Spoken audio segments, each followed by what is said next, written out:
Hello বন্ধুরা, welcome to my channel. আজ নিয়ে এসেছি পালক কা সালান, যেটা মুগলাই স্টাইলের ডাল পালক।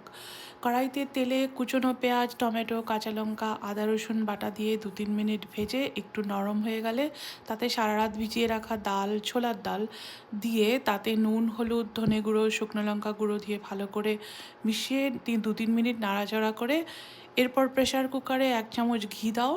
সেটায় সেই রান্না করা পুরো ডাল পালকটা দিয়ে 2 থেকে 3টে হুইসেল বা সিটি দিলেই হবে।